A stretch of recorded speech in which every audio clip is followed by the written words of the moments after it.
Nah, selanjutnya kami persilakan Ibu Nur. Ibu Nur, siap.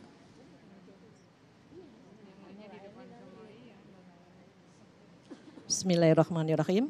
Assalamualaikum warahmatullahi wabarakatuh. Mohon izin Ustazah Yati dengan Ustazah Syifa untuk bertanya. Ketika seseorang ditakdirkan untuk menjadi penghuni surga, bisakah dia mengajak keluarganya untuk masuk ke dalam surga juga? Terima kasih Ustazah. Assalamualaikum warahmatullahi wabarakatuh. Waalaikumsalam warahmatullahi wabarakatuh. Ini pertanyaan sangat menarik sekali. Kita akan jawab selepas pesan-pesan berikut ini. Damai Indonesiaku.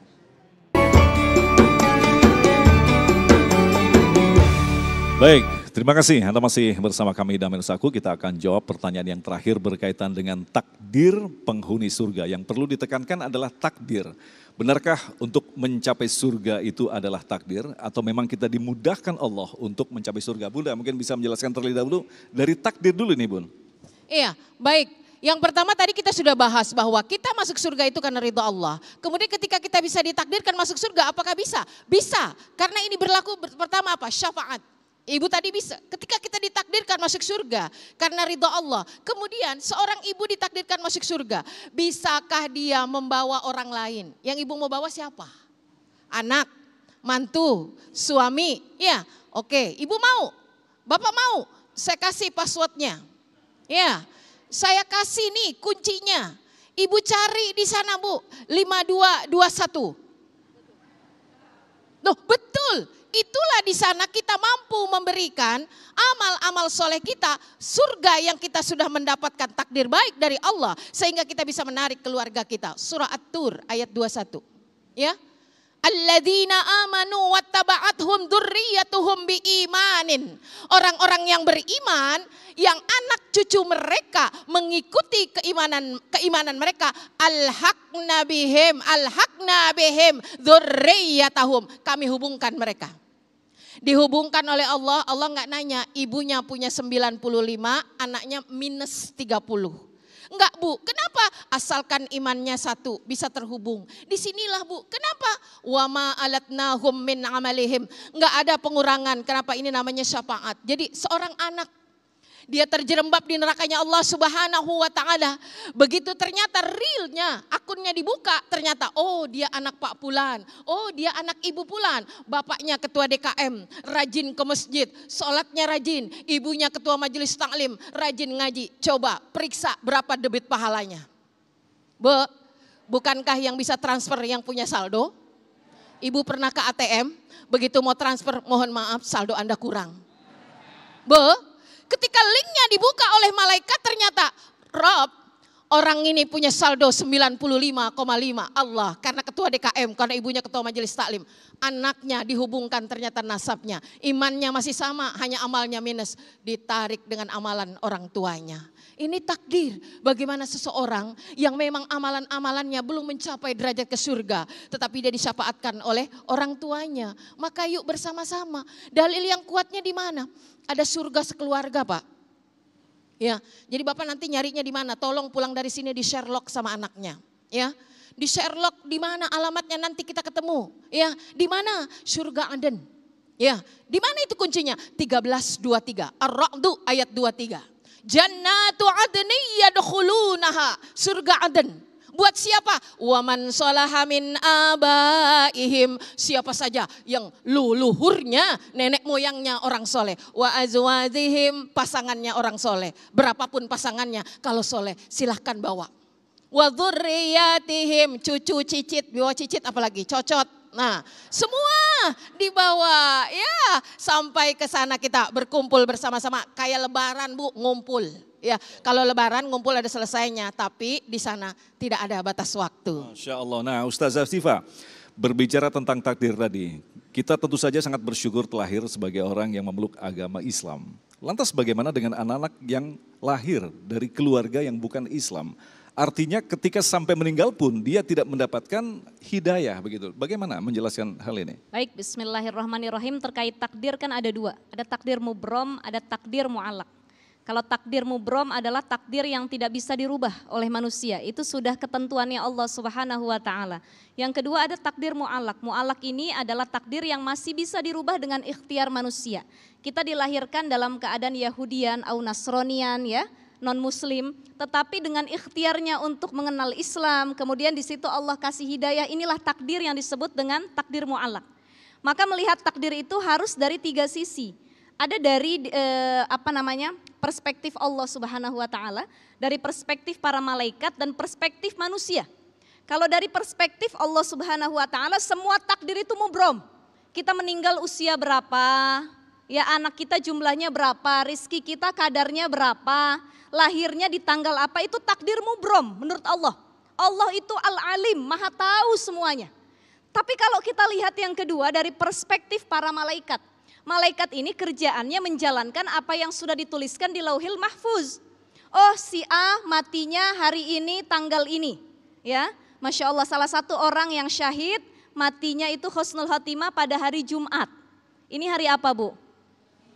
Minggu, berapa hari lagi hari Jumat? Ya jadi itu salah satu takdir-takdir yang sudah ditentukan. Kata malaikat dapat perintah dari Allah, oh iya si A meninggalnya hari Jumat jam sekian keadaannya lagi sholat. Itu sudah tertulis di Lauhil Mahfuz. Masalah umurnya akan dipanjangkan, dikasih bonus, apa dipercepat, itu ketentuan Allah. Malaikat tahunya yang udah ditulis saja. Tetapi nanti kembali ada takdir versi perspektif manusia. Kalau manusia menganggap semua takdir itu mu'alak. Betul nggak Pak, Bu? Betul ya, kita nggak tahu mati kita kapan. Kita nggak tahu jumlah rizki kita kadarnya ada berapa, yang penting ikhtiar. Suruh kerja, keluar dari kemiskinan. Ya, masuk ke dalam kekayaan, nggak tahu ditakdirin dari kecil kaya raya atau dari kecil miskin sampai udah tua mati juga tetap miskin. Itu kita nggak ada yang tahu, yang penting ikhtiar untuk merubah takdir tersebut, termasuk orang yang dilahirkan dalam keadaan non muslim, itu takdir bisa dilihat dari 3 versi tadi. Nah Bunda, kalau kita kaitkan dengan makna dari hadits qudsi yang sangat menarik sekali ketika Allah menciptakan alam arwah. Allah menggenggam sebagian dengan tangan kanannya, ini bagian dari surga dan ini bagian dari neraka. Artinya kita harus berhati-hati sekali memahami ayat ini Bun. Seperti apa Bun? Ya betul, itulah Bapak Ibu yang dirahmati Allah Subhanahu wa taala. Ketika kita bicara tentang takdir dan ketetapan seseorang, apakah dia amal baik yang akan diperoleh ataukah amal buruk, makanya doa kita ya selalu minta dimatikan dalam keadaan husnul khotimah, selalu diwafatkan dalam keadaan muslim. Jangankan kita, Nabi Yusuf sekali bernabi memohon pada Allah, tawaffani muslimah wa alhiqni bis sholihin, kumpulkan aku bersama orang soleh. Kenapa? Karena orang soleh itu adalah jalan bagaimana kita meliris suatu hari bisa memperoleh takdir kebaikan. Ketika kita berada misalnya di jurang kehancuran, makanya di sini kita kenal ada a'raf, ya ada 2 dimensi. Makanya seseorang yang sebentar berapa langkah lagi neraka akan dimasuk, tapi tiba-tiba Allah menahannya. Hingga akhirnya dia masuk ke surganya Allah Subhanahu wa taala. Namun juga ada orang-orang seperti pengantar tadi. Mereka harus masuk dulu ke neraka, dicuci dulu segala macam. Kan kayak gitu Bu? Karena surga tidak menerima kekotoran. Dan kita berharap mudah-mudahan tidak mengalami tahapan itu. Maka disinilah kuatnya seperti yang dikatakan Ustazah Syifa, persepsi kita sebagai manusia. Ya, berusaha itulah karena apa? Kita kuat dengan syariat.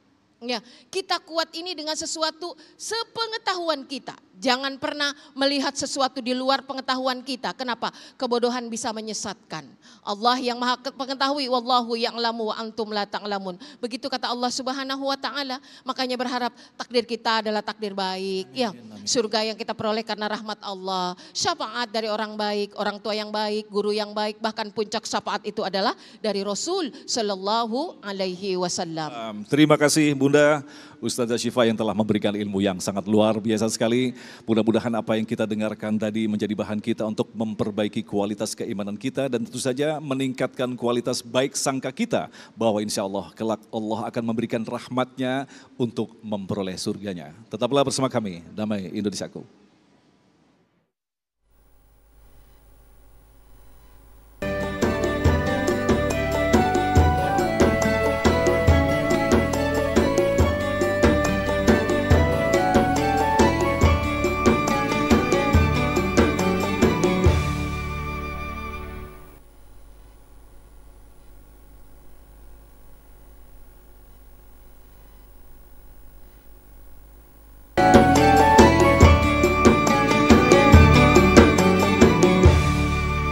Demikian pemirsa yang dirahmati Allah, Damai Nusaku untuk hari ini. Dan jangan lewatkan juga, Anda juga bisa menyaksikan Damai Nusaku di setiap hari Senin dan Selasa pukul 13 waktu Indonesia Barat.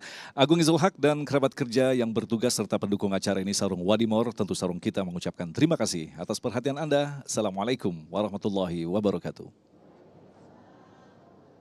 Bismillahirrahmanirrahim. Nastaghfirullahaladzim, nastaghfirullahaladzim. Falakal hamdu ya Allah ya Maulana ya Ma'bud ya Karim.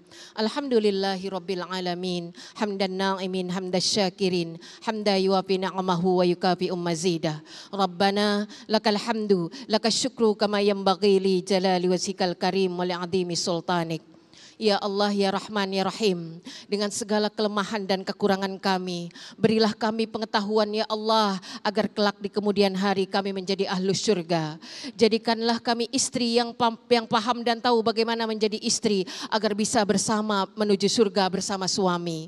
Jadikanlah kami para suami, agar bisa meliris surgamu bersama-sama dengan pasangan hidup kami, keluarga, anak dan keturunan kami. Rabbana hablana min azwajina wa dhurriyyatina qurrata a'yunin waj'alna lil muttaqina imama. Rabbana atina fid dunya hasanah wa fil akhirati hasanah wa qina adzabannar. Subhana rabbika rabbil izzati amma yasifun wa salamun alal mursalin walhamdulillahi rabbil alamin.